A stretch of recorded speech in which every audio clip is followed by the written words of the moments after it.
Assalamu alaikum students and welcome back to the Dream Academy. In this video we will going to start unit number 3 dynamics 1 और इस video में हम लोग unit number 3 के short response questions को cover करेंगे in a very easy and simple वे।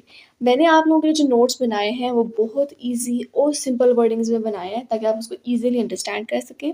मेरी अपनी तरफ से ये पूरी कोशिश होगी कि सिर्फ आप कॉन्सेप्ट क्लियर करें और उसको अपनी वर्डिंग में लिखें। आप लोगों के लिए बिल्कुल ज़रूरी नहीं है कि आप जहाँ से भी फॉर एग्जांपल आप की बुक से करते हैं, यूट्यूब से करते हैं, अपने किसी भी नोट से करते हैं तो आप same wording as it is अपने एग्जाम्स में इसको कॉपी करें। No, you should have to use your own wordings.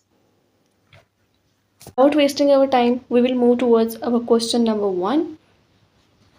Question number 1 है हमारे पास when a motorcyclist hit a stationary car, he may fly off the motorcycle and driver in the car may get neck injury. Explain.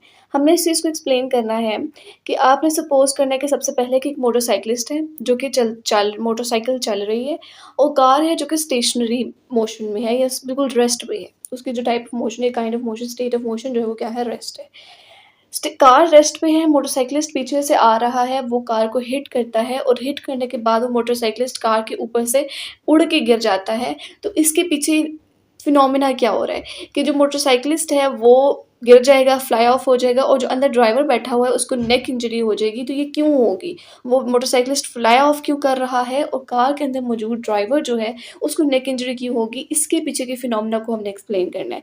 सो इसके पीछे की phenomena क्या है? When a motorcyclist hits a stationary car then he can not stop himself due to inertia and continue his state of motion, so he may fly off the motorcycle. जो main phenomena इन दोनों के पीछे हो रहा है वो inertia का है। इसके लिए हमें सबसे पहले समझना पड़ेगा कि इनर्शिया होता क्या है। अगर इनर्शिया का कॉन्सेप्ट क्लियर नहीं होगा तो हमें ये चीज़ समझ नहीं आएगी। बेसिकली इनर्शिया क्या होता है? इसके इनर्शिया की डेफिनेशन ये होती है कि it is a tendency of an object to resist changes in its state of motion. अब एक बॉडी अपनी स्टेट ऑफ मोशन को चेंज होता हुआ नहीं देख सकती। अगर एक बॉडी है, उस हर बॉडी के अंदर इस चीज़ की टेंडेंसी एबिलिटी होती है कि अगर फॉर एग्जांपल वो रेस्ट पे है तो बॉडी चाहेगी कि मैं रेस्ट पे ही रहूँ। अगर वो मोशन में है तो बॉडी चाहेगी कि मैं मोशन में ही रहूँ, मैं अपनी स्टेट ऑफ मोशन में चेंज ना लेकर आऊँ। तो हम इसमें कहते हैं कि an object at rest will stay at rest and an object in motion will wants to keep moving. So जो बेसिक फिनोमिना है, बेसिक रीज़न है इन दोनों प्रोसीजर्स के पीछे वो इनर्शिया है। सो हम लोग इस आंसर को पढ़ लेते हैं। When a motorcyclist hits a stationary car then he can not stop himself due to inertia. तो जब मोटरसाइकिलिस्ट कार को हिट करेगी तो वो अपने आप को नहीं रोक पाएगा इनर्शिया की वजह से। क्यों? क्योंकि जब मोटरसाइकिल चल रही थी तो जो मोटरसाइकिलिस्ट था वो भी मोशन में था। मोशन में होने की वजह से उसकी बॉडी चाहेगी कि वो उसकी बॉडी मोशन में ही रहे, वो रेस्ट में ना जाए, तो मोटरसाइकिल इटसेल्फ तो रुक जाएगी लेकिन उस मोटरसाइकिलिस्ट की बॉडी फ्लाई ऑफ हो जाएगी और मोशन में रहेगी। मोशन में रहने की वजह से कार के ऊपर से फ्लाई ऑफ हो जाएगी and continue his state of motion, so he may fly off the motorcycle. अब दूसरा फिनोमिना उन्होंने पूछा था कि and the driver in the car में गेट नेक इंजरी, कि कार में बैठे ड्राइवर को नेक इंजरी हो जाएगी और वो क्यों होगी, इसके पीछे क्या रीज़न है। While the driver in the car is at rest, car के अंदर जो ड्राइवर बैठा हुआ है वो रेस्ट पे है। When the motorcyclist hits the car, then the upper part of the driver wants to stay at rest due to inertia. जब मोटरसाइकिलिस्ट कार को हिट करेगा तो अंदर बैठे ड्राइवर की बॉडी, अपर बॉडी जो होगी वो रेस्ट पे है, वो रेस्ट पे ही रहना चाहेगी and but his lower part moves with the car with the force produced of collision. जब मोटरसाइकिलिस्ट कार को हिट करेगा तो कार के अंदर एक कोलिजन होगी, कार के साथ कोलिजन होगी, कोलिजन की वजह से फोर्स प्रोड्यूस होगी। लोअर बॉडी के ऊपर वो फोर्स जो है वो एग्जर्ट होगी और वो लो बॉडी मूव करेगी कार के साथ। So the driver in the car में gate neck injury.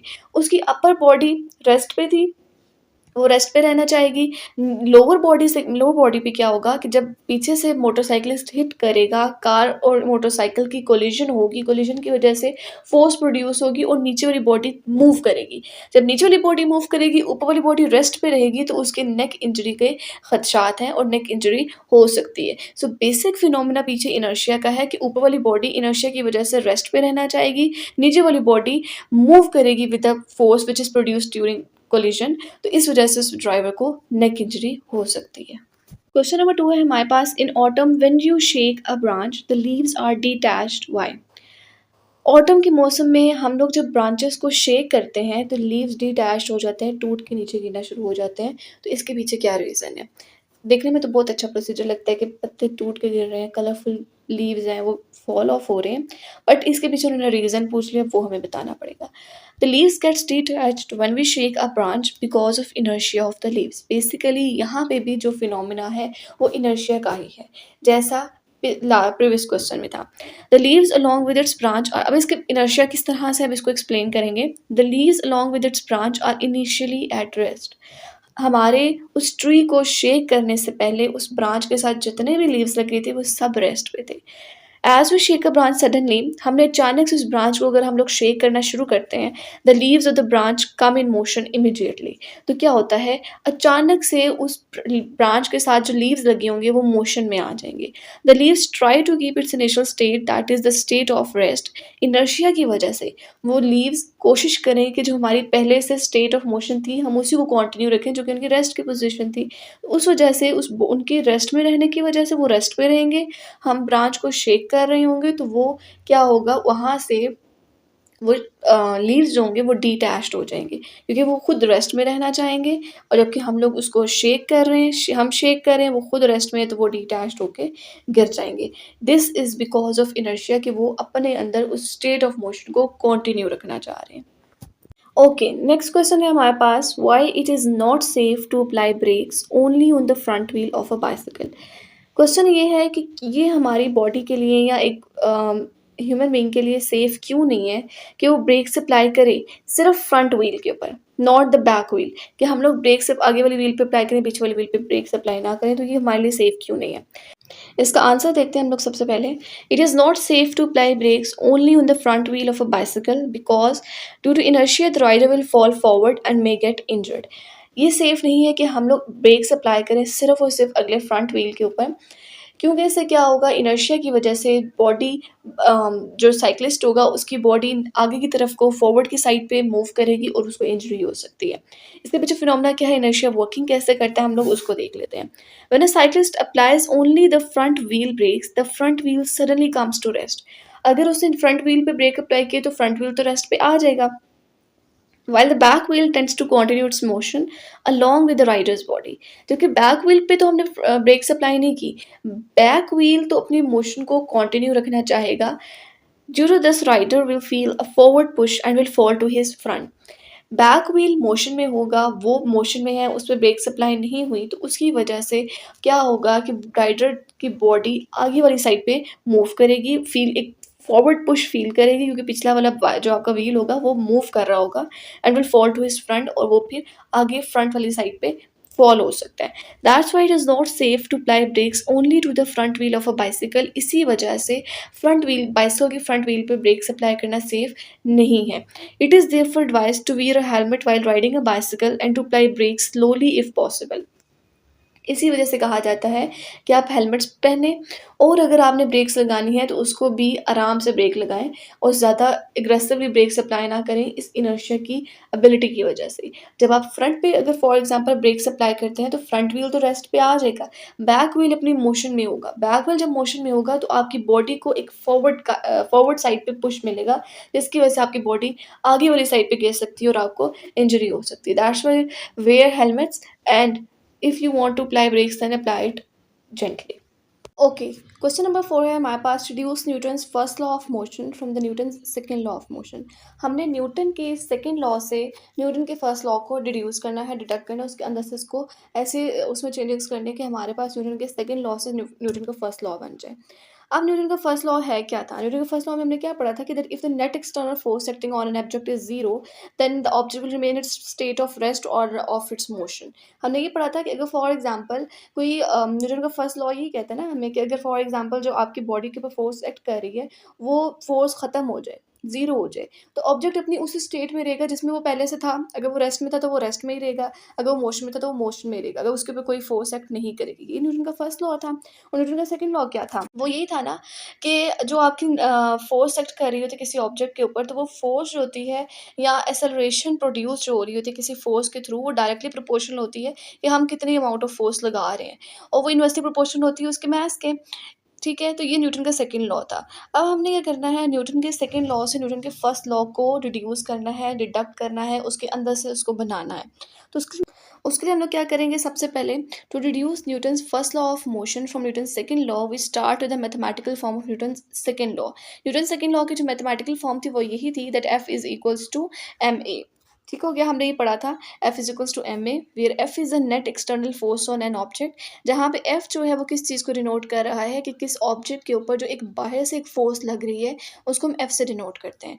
M is the mass of the object, M किस चीज़ को डिनोट कर रहा है, जो उस ऑब्जेक्ट के ऊपर मैस जो उस ऑब्जेक्ट का मैस है उसको हम एम से डिनोट करेंगे। A is the acceleration of the object, उस ऑब्जेक्ट के अंदर जो एक्सेलरेशन प्रोड्यूस होगी हम उसको ए से डिनोट करेंगे। अब हम लोग आगे देखते हैं फ्रॉम न्यूटन सेकेंड लॉ, हमें न्यूटन के सेकेंड लॉ में क्या चीज़ पता चली थी कि that F is equals to M A. Now consider the case when no net external force is acting on the object. अब हम लोग ये कंसिडर करेंगे कि उस ऑब्जेक्ट के ऊपर कोई नेट फोर्स एक्ट नहीं करी, कोई एक्सटर्नल फोर्स एक्ट नहीं करी। तो हम लोग क्या कहेंगे, जब फोर्स कोई एक्ट नहीं करी तो फोर्स क्या हो जाएगी, ज़ीरो। तो अब हम यहाँ पे क्या करेंगे, इस एफ की जगह पे, ये जो एफ है इसकी जगह पे हमने कहा कि F is equals to zero, तो हम इस एफ की जगह पे पुट कर देंगे zero is equals to M A. अब यहाँ पे हमने क्या किया, एम चूंकि ए के साथ मल्टीप्लाई हो रहा है वहाँ ज़ीरो के साथ जाके डिवाइड हो जाएगा, तो हम ज़ीरो को किसी भी चीज़ से डिवाइड करें तो आंसर क्या आता है, ज़ीरो। तो यहाँ पे आंसर क्या आ जाएगा, acceleration is equals to zero. जैसा कि अभी हमने देखा that acceleration is equals to zero, the velocity of the object is constant, it does not change with the time. अगर तो एक्सेलरेशन ज़ीरो है मतलब कि वेलोसिटी कांस्टेंट है, वो चेंज नहीं हो रही टाइम के साथ साथ। तो when no net force acts on the object, जब किसी भी ऑब्जेक्ट के ऊपर नेट फोर्स एक्ट नहीं कर रही होगी तो क्या क्या चीज़ें हो रही होंगी, वो object remains at rest if it was initially at rest. अगर किसी ऑब्जेक्ट के ऊपर कोई नेट फोर्स एक्ट नहीं हो रही होगी तो वो ऑब्जेक्ट रेस्ट पे ही रहेगा। ठीक है, अगर वो पहले रेस्ट पे था तो वो रेस्ट पे ही रहेगा।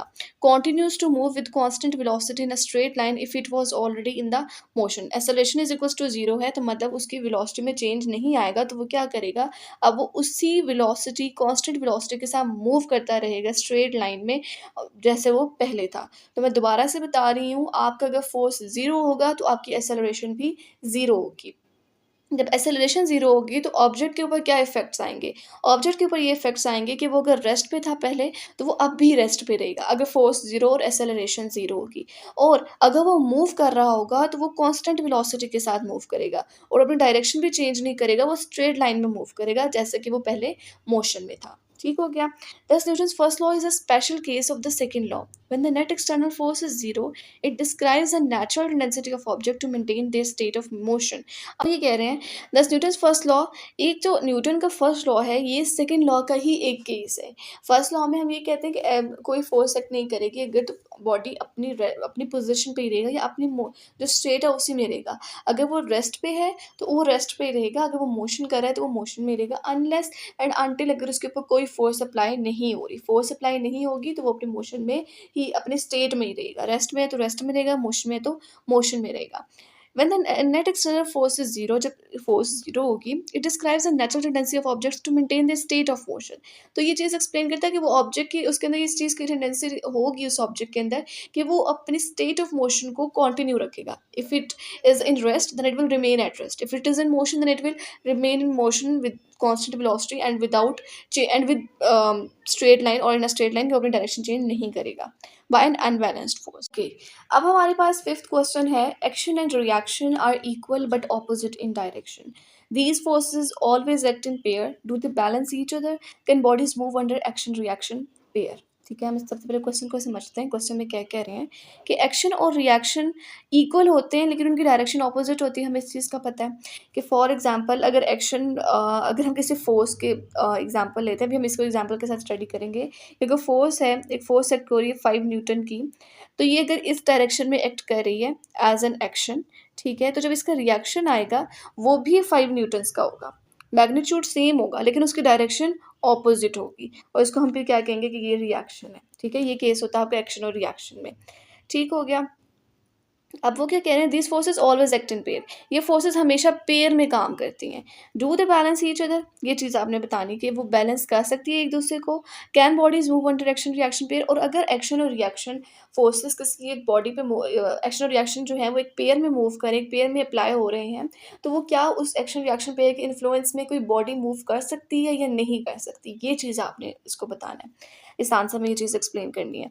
सो action and reaction forces are equal in magnitude, इनका मैग्नीट्यूड इक्वल होता है जैसा मैंने अभी आपको बताया, एंड ऑपोजिट इन डायरेक्शन, और वो डायरेक्शन में भी ऑपोजिट होती हैं, but they act on different objects. लेकिन जो यहाँ पे समझने वाली बात है वो ये होती है कि डिफरेंट ऑब्जेक्ट्स के ऊपर मूव कर एक्ट हो रही होती हैं, एक्शन और रिएक्शन। अगर एक्शन किसी एक बॉडी पे है तो रिएक्शन आपको दूसरी बॉडी से आएगा। So they do not balance each other, इस वजह से एक दूसरे को बैलेंस नहीं कर सकती। ठीक है, अगर बैलेंस कर दें तो वो बॉडी तो मूव ही ना हो, बैलेंस हो जाएंगे, कैंसिल कर देंगे एक दूसरे को इफेक्ट को। So for forces to cancel out they must act on the same object. वही बात कि अगर फोर्सेज एक दूसरे को कैंसिल आउट करना चाहती हैं तो उन फोर्सेज को किसी एक ही ऑब्जेक्ट के ऊपर एक्ट करना पड़ेगा ताकि दोनों एक दूसरे को इफेक्ट्स को कैंसिल कर दें और बॉडी अपनी मोशन में ही रहे। सो अब यहाँ पे इसके एग्जाम्पल क्या है, yes bodies can move under an action reaction pair. तो एक्शन और रिएक्शन पेयर में बॉडीज मूव करती हैं। For example when we walk, वो foot pushes on the ground, हम जब वॉक कर रहे होते हैं हमारा पाँव ग्राउंड को पुश कर रहा होता है, ये हम एक्शन अप्लाई कर रहे होते हैं, and the ground pushes back on our foot, और हमारा ग्राउंड जो होता है वो हमारे फुट फुट के ऊपर दोबारा से फोर्स अप्लाई कर रहा होता है, विच इज़ अ रिएक्शन। तो ग्राउंड रिएक्शन फोर्स प्रोपेल्स अस फॉरवर्ड। ग्राउंड का जो रिएक्शन फोर्स आता है उसकी वजह से तो हम मूव कर पा रहे होते हैं, हम लोग अपने पाँव से फोर्स लगाते हैं ग्राउंड की तरफ, और ग्राउंड अपने एक फोर्स लगाता है जिसकी वजह से हम आगे जा सकते हैं। एक्शन रिएक्शन एक किस्म का एक्शन और रिएक्शन होता है। अच्छा, अब बच्चे ये सोच रहे होंगे कि मैम ने तो रॉकेट की पिक्चर बनाई हुई, वो समझा हमें वॉकिंग की सेंस में समझा रही हैं। तो इस रॉकेट की पिक्चर का मतलब ये है कि इस पे भी एक्शन एंड रिएक्शन और फोर्सेस अप्लाई हो रही हैं। वो किस तरह से, ये रॉकेट जो है वो क्या कर रहा है, एक फोर्स लगा रहा है ग्राउंड के ऊपर, या हम इस तरह से इसको समझ सकते हैं कि रॉकेट ने गैसेस को एक्सपेल किया इस डायरेक्शन में, और गैसेस ने दोबारा से एक फोर्स लगाई इन द ऑपोजिट डायरेक्शन ऊपर वाली साइड पे। तो ये इसके फोर्स लगाने की वजह से ही तो रॉकेट ऊपर वाली साइड पे मूव ऑन होता है, ऊपर वाली साइड पे वो अपनी फ्लाइट को, या स्पेस वाली साइड पे वो फॉरवर्ड मूव करता है। तो ये भी एक्शन एंड रिएक्शन है जो कि दो फोर्सेस पे एक्ट हो रही है।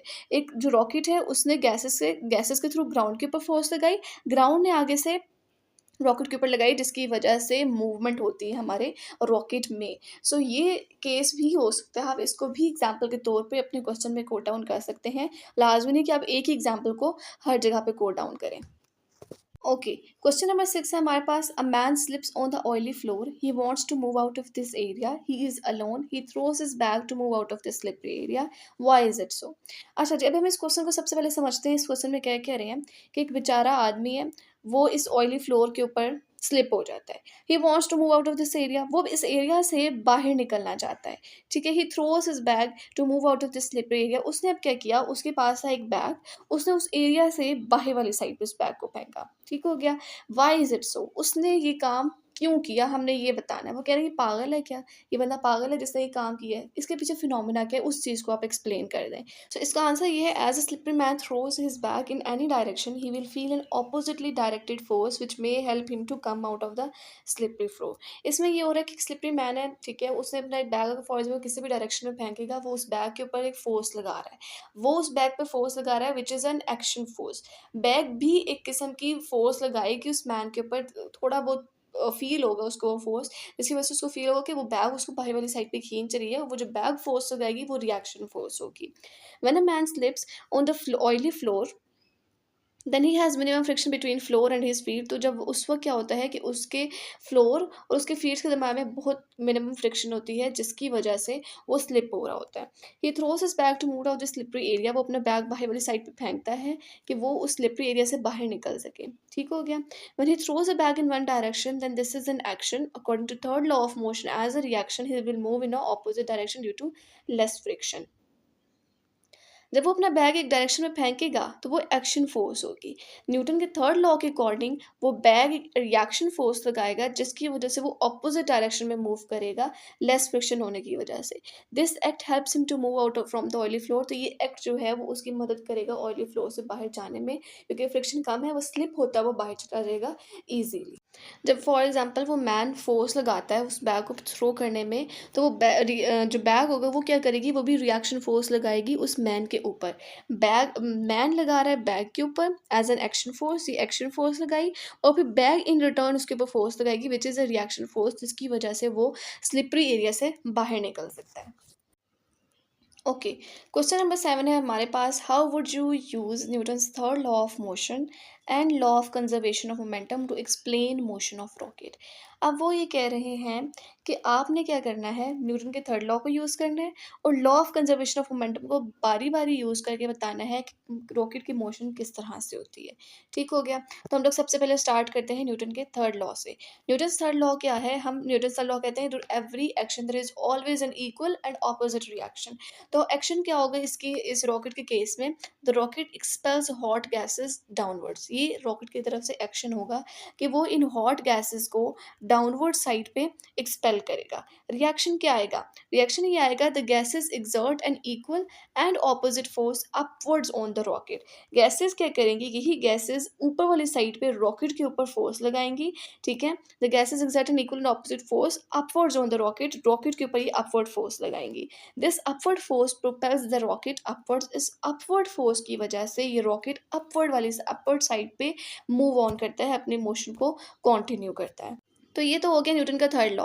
अब हमें देखना है दूसरी चीज़ कि law of conservation of momentum किस तरह से रॉकेट के मोशन को एक्सप्लेन करती है। अब law of conservation of momentum क्या होता है, पहले हम इसको देखते हैं, फिर हम चेक करेंगे कि वो मोशन ऑफ रॉकेट में किस तरह से एक्सप्लेन करेगा इसको। तो law of conservation of momentum ये होता है कि अगर फॉर एग्जांपल किसी भी बॉडी के ऊपर कोई एक्सटर्नल फोर्स एक्ट नहीं कर रही, तो उस बॉडी का या उस सिस्टम का जो टोटल मोमेंटम होगा वो चेंज नहीं होगा। जो मोमेंटम इनिशियल था वही फाइनल पे मोमेंटम होगा। इनिशियल मोमेंटम इक्वल होगा फाइनल मोमेंटम के। इन दोनों चीज़ों में कोई चेंज नहीं आएगा, ना इनिशियल मोमेंटम में चेंज आएगा, ना फाइनल मोमेंटम में कोई चेंज आएगा। तो अब यहाँ पे ये देखें, इनिशियल मोमेंटम क्या है हमारे पास, the rocket and fuel have initial momentum zero if at rest. तो रॉकेट और फ्यूल का या वो जो गैसेज हैं उनका इनिशियल मोमेंटम क्या है, वो रेस्ट में, उनका इनिशियल मोमेंटम कुछ भी नहीं है। मोमेंटम ट्रांसफर कब होगा, एज फ्यूल इज एक्सपेल्ड। जब वो फ्यूल्स एक्सपेल्ड होंगी या वो गैसेस एक्सपेल्ड होंगी, it gains momentum in one direction. तो उनको मोमेंटम मिलेगा एक डायरेक्शन में। Rockets momentum, the rocket gains equal and opposite momentum propelling it forward. तो जब वो फोर्सेस, जब वो गैसेस को मोमेंटम मिला, वो मोमेंटम ट्रांसफर करेंगी टू द रॉकेट, तो वो रॉकेट को मोमेंटम मिलेगा which is equal and opposite, और जिसकी वजह से वो मूव ऑन कर सकेंगी। So the continuous explosion of expulsion of the hot gases creates a continuous force accelerating the rocket। तो अब वो जो रॉकेट होगा वो क्या करेगा, वो कॉन्टिन्यूसली उन गैसेस को एक्सपेल करता रहेगा, उसको कॉन्टिन्यूसली मोमेंटम मिलता जाएगा। This principle enables rockets to achieve high speeds and escape Earth's gravity। इसी प्रिंसिपल की वजह से वो रॉकेट्स हाई स्पीड अचीव करती हैं और वो अर्थ की ग्रेविटी से निकल जाती हैं, इसी प्रोसेस को बार बार रिपीट कर करके। तो यहाँ पे हुआ क्या कि शुरू में दोनों का ज़ीरो था, बाद में एक दूसरे से उन्होंने मोमेंटम लिया, तो उन दोनों ने एक दूसरे को इफेक्ट को कैंसिल करके दोबारा से ज़ीरो पे आ जाएंगे, उनका मोमेंटम ज़ीरो हो जाएगा। ओके, नेक्स्ट क्वेश्चन है हमारे पास question number 8। And question number 8 बहुत ही सिंपल है और ये उन स्टूडेंट्स के लिए बहुत इंटरेस्टिंग होने जा रहा है जिन जो क्रिकेट फैंस हैं, स्पेशली जो बाबर आजम के फैंस हैं। सो हमारे पास क्वेश्चन ये है, why are cricket batter gloves padded with foam. कि क्रिकेट बैटर के जो ग्लव्स होते हैं, आप लोगों ने देखा होगा, आप लोगों ने जो बाबर आजम के फैंस हैं उन्होंने देखा होगा कि जो बैटर्स के पास ग्लव्स होते हैं वो काफ़ी आप कह सकते हैं कि काफ़ी स्ट्रॉन्ग होते हैं और आपको दिखने में सकते कितना ही भारी चीज़ है, तो वो फोम के साथ पैडेड होते हैं अंदर से। तो उसके पीछे रीज़न क्या है कि जो आपके बैटर्स होते हैं वो जो ग्लव्स वेयर करते हैं ड्यूरिंग बैटिंग, तो उनके अंदर फोम होता है, वो फोम से पैडेड होता है। तो उसके पीछे रीज़न क्या है कि उसको फोम के साथ पैडेड क्यों किया जाता है। So the reason is that the batsman gloves are padded with foam in order to increase. अब जो बच्चे आप लोग क्रिकेट के फैंस हैं, बाबर आजम के स्पेशली फैंस हैं, तो उनको तो ये क्वेश्चन बहुत ईजी लगता होगा और वो बहुत इंटरेस्ट लेके इसको समझेंगे और मुझे लगता है वो फुल मार्क्स भी ले सकते हैं इस कॉन्सेप्चुअल क्वेश्चन में। तो the batsman gloves are padded with foam in order to increase the impact time and thus decrease the influence of change in momentum of batsman's hands. इसके पीछे रीज़न ये होता है कि जब बैट्समैन ग्लव्स पहनता है जो कि फोम के साथ पैडेड होते हैं, तो बॉल को हाथ तक आने में जो टाइम लगता है वो बढ़ जाता है। जब बॉल को हाथ तक आने में जो टाइम लग रहा है वो बढ़ जाएगा, तो फोर्स ज़्यादा फील नहीं होगी। चूँकि हम लोग rate of change in momentum का फॉर्मूला पढ़ते हैं that F is equals to delta P over delta T, और हमें यहाँ से पता चलता है that F is inversely proportional to delta T, कि अगर आपका टाइम बढ़ जाएगा तो फोर्स का इम्पैक्ट जो होगा वो कम हो जाएगा। तो ये बीच बेसिक रीज़न होता है इसके पीछे। अब हम इसको डिटेल्ड में पढ़ते हैं। डिटेल में क्या है, the batsman's gloves are padded with foam in order to increase the impact time and thus decrease the influence of change momentum on batsman hands. कि बैट्समैन के जो ग्लव्स होते हैं वो फोम के साथ पैडेड होते हैं ताकि टाइम को बढ़ाया जा सके। आपके हाथ पे आपके हाथ में जो मोमेंटम का चेंज आएगा, इफेक्ट आएगा फोर्स का, उसको कम किया जा सके बाय इंक्रीजिंग टाइम। बॉल को हाथ तक पहुंचने में टाइम लगेगा, दरम्यान में फोम आ गया है आपका, तो उस वजह से आपको फ़ोर्स कम फ़ील होगी, आपके बैट्समैन को फ़ोर्स कम फ़ील होगी। चूँकि हमें फ़ॉर्मूला पता है, the rate of change in momentum is given by F is equals to delta P over delta T, और एफ यहाँ से हमें पता चल रहा है that is inversely proportional to delta T. Inversely proportional का मतलब क्या होता है कि अगर टाइम इंक्रीज़ करेगा तो फ़ोर्स डिक्रीज़ करेगी, और अगर टाइम डिक्रीज़ कर जाएगा तो फ़ोर्स आपकी इंक्रीज़ हो जाएगी। तो यहाँ पे फ़ोम के केस में क्या होता है कि बॉल को हाथ तक आने में जो टाइम लग रहा है वो इंक्रीज़ हो रहा है। जब टाइम इंक्रीज़ होगा तो आपको फ़ोर्स कम फ़ील होगी। ज़्यादा ज़ोर से बैटमैन के हैंड के ऊपर वो बॉल नहीं लगेगी। ओके, अभी हमने फॉर्मूला पढ़ा that F is equals to delta P over delta T and F is inversely proportional to delta T. Inversely proportional का हमने अभी मतलब देखा कि इनवर्सली प्रोपोर्शनल का मतलब ये होता है कि अगर टाइम इंक्रीज करेगा तो फोर्स डिक्रीज हो जाएगी, और अगर टाइम डिक्रीज होगा तो फोर्स इंक्रीज हो जाएगी। For same change in momentum if impact time is greater force will be smaller. यही बात अभी हमने पढ़ी कि अगर इम्पैक्ट टाइम बढ़ जाएगा, टाइम आपका बॉल को हाथ तक आने में जो टाइम है वो इंक्रीज हो जाएगा, तो फोर्स आपको कम फील होगी। The foam of the glass just increases time of impact, उस फोम की वजह से आपका टाइम ऑफ इम्पैक्ट बढ़ गया between handle of bat and batsman head, which reduces acceleration, जिसकी वजह से उस बॉल की एक्सेलरेशन कम हो जाएगी जब वो आपके ग्लव्स के फोम्स के साथ या ग्लव्स के साथ आके टकराएगा, and hence the force is reduced. और फिर एक्सेलरेशन कम होगी तो फोर्स भी कम हो जाएगी, क्योंकि हमने यही पढ़ा ना that F is directly proportional to acceleration, कि अगर एक्सेलरेशन कम होगी तो आपकी फोर्स भी कम हो जाएगी। जब वो बॉल आपके ग्लव्स के साथ आके टकराएगी उसकी एक्सेलरेशन कम हो जाएगी, एक्सेलरेशन कम होने की वजह से उसकी फोर्स भी रिड्यूस हो जाएगी, आपको फोर्स कम फील होगी। ठीक हो गया। Batsman gloves are padded with foam for protection and it provides better friction between the gloves and the bat instead of using cotton. Batsman के जो ग्लव्स होते हैं उनको फोम के साथ पैड इस वजह से भी किया जाता है ताकि वही बात की प्रोटेक्शन हो रही है उससे, और दूसरी चीज़ ये होता है कि आपको अच्छी फ्रिक्शन मिलती है, ग्लव्स और बैट के दरम्यान में एक अच्छी फ्रिक्शन प्रोड्यूस हो जाती है। अगर तो आप सिर्फ ग्लव्स नहीं पहनते, जस्ट आप हाथों से अगर फॉर एग्जाम्पल विदाउट ग्लव्स आप बैटिंग करते हैं तो आपके हाथों में स्वेटिंग की वजह से फ्रिक्शन कम हो जाती है। ग्लव्स में पहन के अगर आप बैटिंग करते हैं तो आपकी फ्रिक्शन इंक्रीज कर जाएगी, जिसकी वजह से एफिशिएंसी इंक्रीज हो जाती है। सो क्वेश्चन नंबर 9 है हमारे पास, where will your weight be greater, near earth और near moon, what about mass. अब वो यहाँ पे ये कह रहे हैं कि आपका वेट ज़्यादा होगा अर्थ के करीब या मून के करीब, किस जगह पे आपका वेट आपको ज़्यादा फील होगा, और मैस का क्या सिचुएशन है कि मैस आपको कहाँ पे ज़्यादा फील होगा। अब इसका आंसर क्या है, near both earth both weight and mass would be greater compared to near the moon। Earth के करीब आपका वेट भी ज़्यादा होगा, mass भी ज़्यादा होगा as compared to moon। Weight is a measure of the gravitational force exerted on an object which is directly proportional to the mass of the object and the gravitational acceleration at that location। Weight होता है actual में क्या है, हम लोग ये पढ़ते हैं ना, वेट का फॉर्मूला क्या होता है, W is equals to M G. हम ऐसे ही पढ़ते हैं ना, W इज इक्वल्स टू, हम इसको दोबारा से लिख लेते हैं, हम लोग इसको पढ़ते हैं that W is equals to M G, ये होता है। तो वो यही बोल रहे हैं कि weight is a measure of the gravitational force exerted on an object g which is directly proportional to the mass of the object और mass and the acceleration gravitational acceleration at that location. Weight क्या होता है, ये directly proportional होता है मास के साथ भी, और ग्रेविटेशनल जो आपकी फोर्स है उसके साथ भी, ग्रेविटेशनल एक्सेलरेशन के साथ भी। Near earth the gravitational acceleration is greater, earth के करीब ग्रेविटेशनल एक्सेलरेशन ज़्यादा होती है than near the moon, hence weight would be greater near earth. इस वजह से आपकी जो वेट होगा वो अर्थ के करीब ज़्यादा होगा। अब इसका क्या मतलब है, यहाँ पे हमें ये चीज़ समझ आ रही है, जो वेट है वो डायरेक्टली प्रोपोर्शनल है मास से और ग्रेविटेशनल एक्सेलरेशन से। अगर आपका मास ज़्यादा होगा तो वेट ज़्यादा होगा, अगर ग्रेविटेशनल एक्सेलरेशन ज़्यादा होगी तो आपका वेट ज़्यादा होगा। सो इन दोनों से डायरेक्टली प्रोपोर्शनल है ये।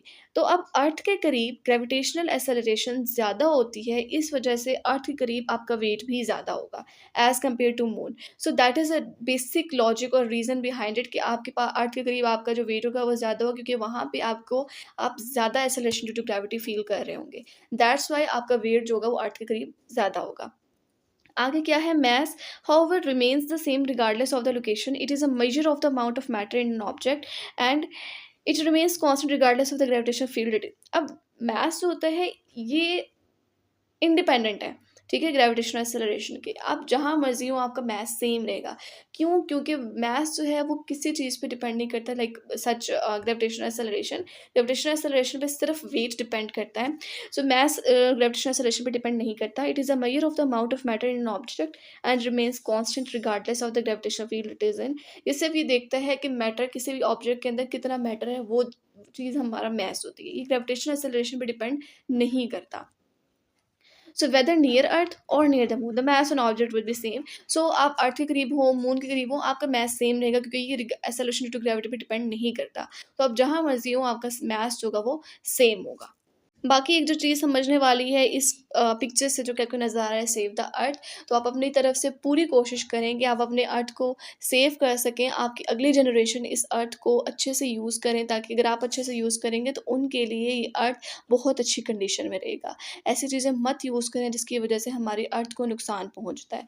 सो विद एजुकेशन हमें थोड़ी सी सिविक सेंस भी होनी चाहिए। सो थ्रू माई लेक्चर मैं अपनी पूरी कोशिश करूँगी कि अपने स्टूडेंट्स में सिविक सेंस भी डेवलप की जा सके। लाज़मी नहीं कि आपके पास डिग्रीज़ हों, डिग्रीज़ ही आपको कामयाब करेगी, आपके अंदर एक सिविक सेंस भी होनी चाहिए। ओके, ये वाला क्वेश्चन भी फुटबॉल फैंस के लिए बहुत इंपॉर्टेंट होगा और बहुत इंटरेस्टिंग होगा। क्वेश्चन नंबर 10 है, when Ronaldo kicks the ball at the highest point of the ball, both earth and ball attracts each other with the same magnitude of force. Why then the ball moves towards the earth and not the earth. अच्छा, इस question को बहुत समझने की कोशिश करें, बहुत easy है, थोड़ा-सा फ़ोकस की ज़रूरत है। वो ये कह रहे हैं कि जब रोनाल्डो ने बॉल को किक किया, तो जब बॉल अपने हाईएस्ट पॉइंट पे पहुँचा, उस पॉइंट पे अर्थ और बॉल दोनों एक दूसरे को अट्रैक्ट कर रहे हैं, सेम फ़ोर्स के साथ। तो सिर्फ़ बॉल ही अर्थ की तरफ मूव होके क्यों आती है, अर्थ बॉल की तरफ क्यों नहीं जाता? ये चीज़ पूछ रहे हैं। अगर इसको हम थोड़ा-सा विजुअली देखना चाहें तो क्या है कि एक रोनाल्डो ने बॉल को किक किया, वो बॉल फॉर एग्ज़ाम्पल हम लोग इसको कंसिडर करते हैं कि वो किक होके एक हाईएस्ट पॉइंट पे यहाँ तक पहुँची। अब एट्स आफ्टर सम टाइम इस बॉल ने अब ज़मीन पे तो आना ही है, तो वो कह रहे हैं कि इस हाईएस्ट पॉइंट पे इस बॉल को अर्थ भी अट्रैक्ट कर रही है और इस ये बॉल भी अर्थ को अट्रैक्ट कर रही है। दोनों एक-दूसरे को अट्रैक्ट कर रहे हैं, लेकिन फिर भी ये बॉल ही क्यों सिर्फ़ ज़मीन के ऊपर आती है? ये ज़मीन बॉल के पास क्यों नहीं जाती? तो वो ये चीज़ पूछ रहे हैं, आपने इसका आंसर करना है। तो इसका आंसर क्या है? The reason the ball moves towards the earth and not significantly the other around is due to their respective masses। वो कह रहे हैं वजह ये है कि बॉल अर्थ की तरफ मूव करती है, अर्थ बॉल की तरफ नहीं जाती। उसकी वजह ये है कि उनके masses, उनके बेसिक रीज़न masses है। The earth has a much larger mass compare to the ball. Earth का मास बॉल के कंपैरिजन में ज़्यादा है। According to Newton second law of motion, F is equals to M a, the same force results in much smaller acceleration for an object with a larger mass compared to one with a smaller mass. Newton के second law के according force अगर बेशक same है, उसकी वजह से acceleration कम होगी उस ऑब्जेक्ट के लिए जिसका मास ज़्यादा होगा, उस कंपेयर टू दैट जिसका मास कम होगा। तो अब इसका क्या मतलब है? इसका मतलब ये है कि फॉर एग्जांपल दोनों एक दूसरे के ऊपर सेम फोर्स अप्लाई कर रहे हैं, ठीक है। अब वो ऑब्जेक्ट जिसका मास लार्जर होगा, ज़्यादा होगा, वो क्या करेगा, उसकी एक्सेलरेशन कम होगी। लार्जर मास की एक्सेलरेशन कम होगी as compared to the smaller mass, given that the earth's mass is approximately this kilograms, while the soccer ball is 0.43 kilograms. The acceleration experienced by the earth due to this mutual force is extremely tiny and practically unnoticeable. अब वो कह रहे हैं अर्थ का मास 6 × 10⁻24 kilograms होता है, उस ball का मास कितना ही हो जाएगा 0.43 किलोग्राम्स। तो जो एक्सेलरेशन एक्सपीरियंस करेगा अर्थ अपने म्यूचुअल फोर्स की वजह से वो बहुत कम होगी, क्योंकि ज़्यादा मास तो एक्सेलरेशन बहुत कम। तो इतना बड़ा मास है तो बहुत कम से कम छोटी से छोटी एक्सेलरेशन होगी, तो जिसकी वजह से वो अर्थ मूव ऑन नहीं हो सकता। उस बॉल का मास या उसका बॉल का मास जो है वो कम है, तो उसकी एक्सेलरेशन बहुत ज़्यादा होगी। मास और एक्सेलरेशन का दोनों का आपस में इनवर्स रिलेशन होता है कि अगर मास ज़्यादा है तो एक्सेलरेशन कम होगी, मास कम है तो एक्सेलरेशन ज़्यादा होगी। अर्थ का मास ज़्यादा है, उसकी एक्सेलरेशन बहुत कम होगी, तो वो मूव ऑन नहीं हो सकता। व्हेयर एज़ बॉल का मास बहुत कम है, उसको एक्सेलरेशन बहुत ज़्यादा फ़ील होगी, वो ज़्यादा एक्सेलरेशन से अर्थ की तरफ मूव ऑन करेगा। सो that is the basic concept between this question between the earth and the soccer ball, कि वो दोनों एक दूसरे की तरफ सेम फोर्स अप्लाई करें, लेकिन बॉल मूव कर रही है अर्थ की तरफ, अर्थ बॉल की तरफ नहीं मूव कर रही। So these are the 10 questions.